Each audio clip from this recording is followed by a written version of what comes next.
buildings and so forth. What how would you, how would you describe the what climate? happened after independence, India got independence, there were many scope of going outside India. People went to foreign countries, especially France, Yeah. which is getting scholarship. And in those days, they were very much influenced by Western painters. While you were studying in Ajanta. Right. So Okay. that was quite. So I got puzzled. Yeah. What to do? The world has, our world has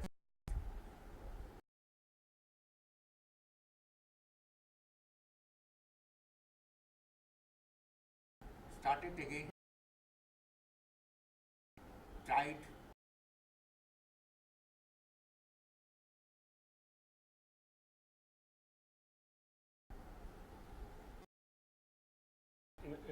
When you came, so to say, back from Ajanta to Kolkata,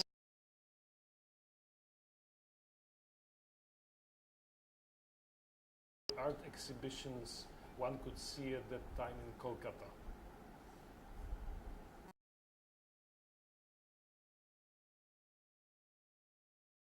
Way or in Okay. Western. Okay. So the kind of abstraction, Western art. abstraction No, there figuration, were no abstraction. like reduced They were figuration. mostly figurative paintings. Yeah. Okay. Uh-huh. Influenced by the Western art of the 50s and 60s.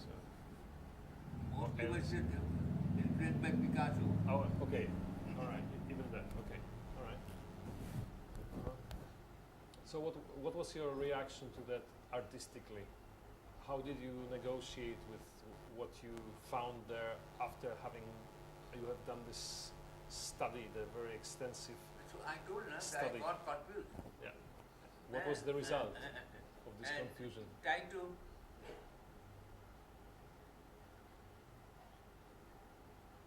know myself, who I am. I have my own world. I must cultivate my own land. So the struggle started. I tried, experimented many things. Yeah. Gradually,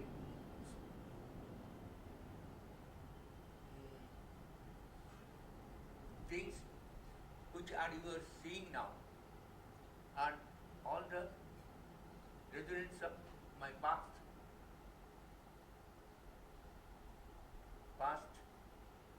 life where I lived.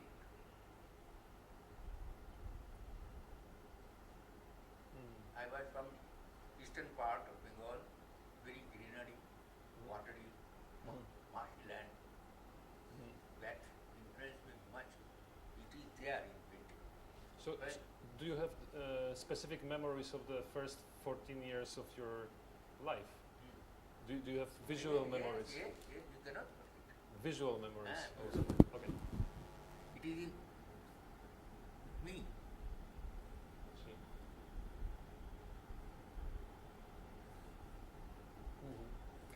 So one could say that the encounter with the Ajanta cave complex and the paintings in it rather decisively inflected your way of working, because had you not been to Ajanta, you would have probably, as a young artist, tried out different things, Yeah. as many artists of the period did, and Right. who knows, we don't know how, it's not about what if, but I think that Ajanta is a moment of reflection, is a moment of questioning probably. So I would like to know more about what you have learned from Ajanta, from that experience during this 6 years. Have you been to Ajanta? No, I have not been to Ajanta. No, You for must me it's a pure abstraction. I know I have to go there. You Uh, must go. Yes. The classical paintings, masterly done, Yes. masterly done, beautiful figurative drawings, and their all paintings are based on Jataka stories, means previous life of Buddha. There are very big stories. Yeah. Buddha was born as a deer, as a monkey, like that. And because of his good deed, he again took birth into another form.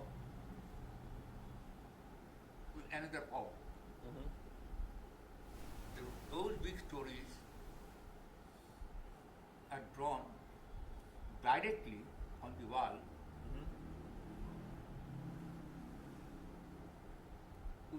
with given space, rigid space. Right.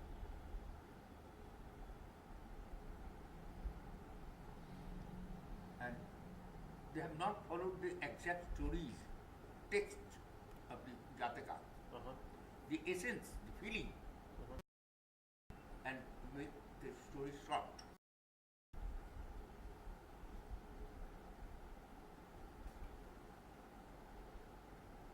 And how they have become, how they have drawn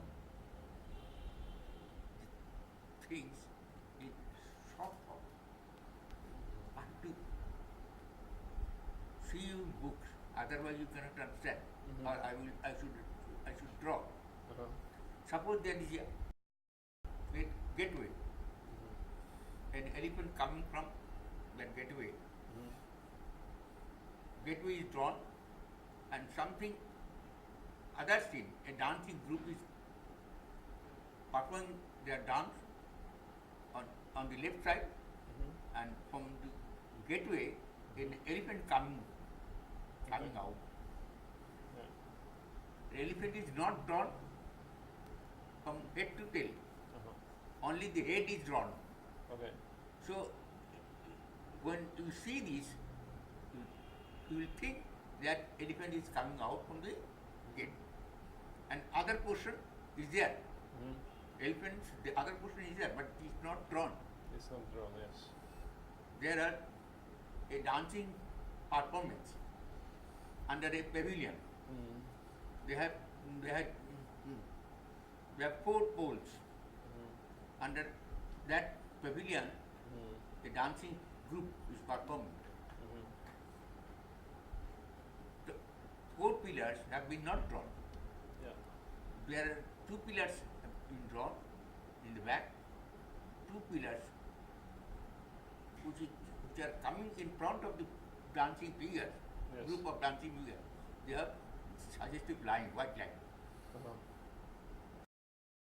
So that you can see that there are pillars but not drawn. I understand. So that means that the form doesn't need to be materialized in Right. order to exist, right? Right. And maybe it's the rhythm that basically binds everything. And it is not disturbed. Right. Okay.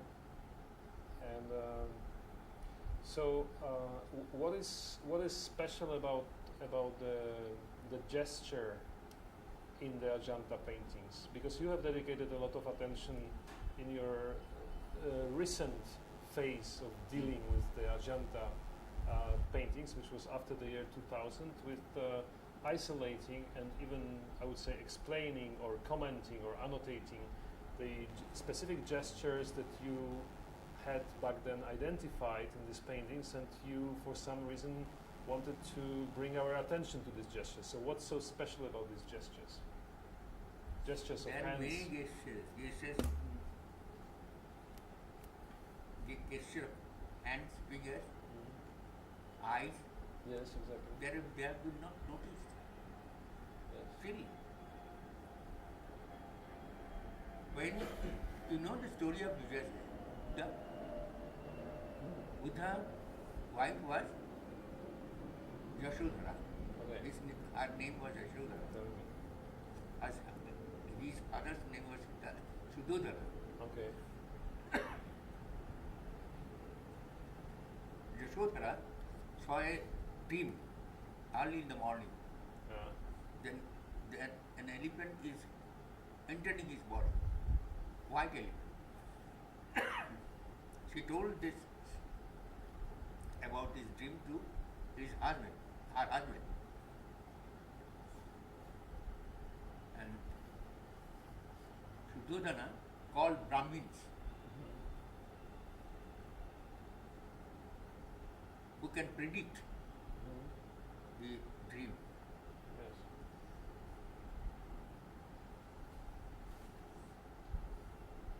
When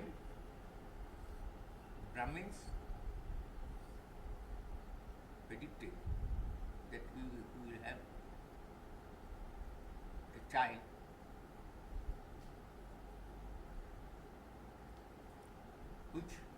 who may be a saint or a king.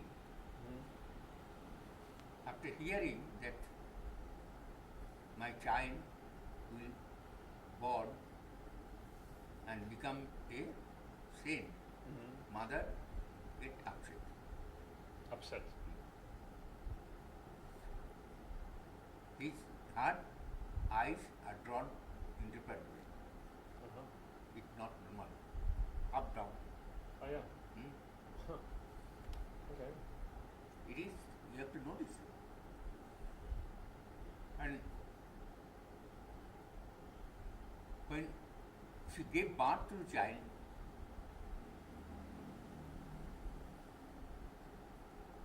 looking at the child,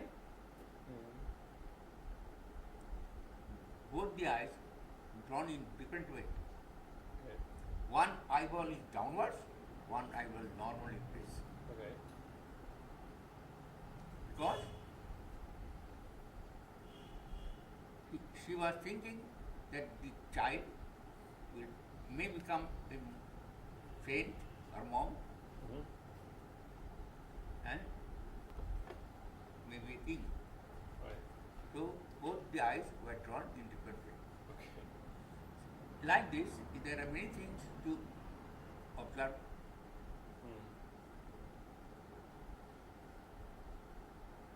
There are flying figures, excellently drawn.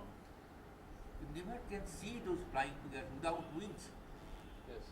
Without wings, they're flying.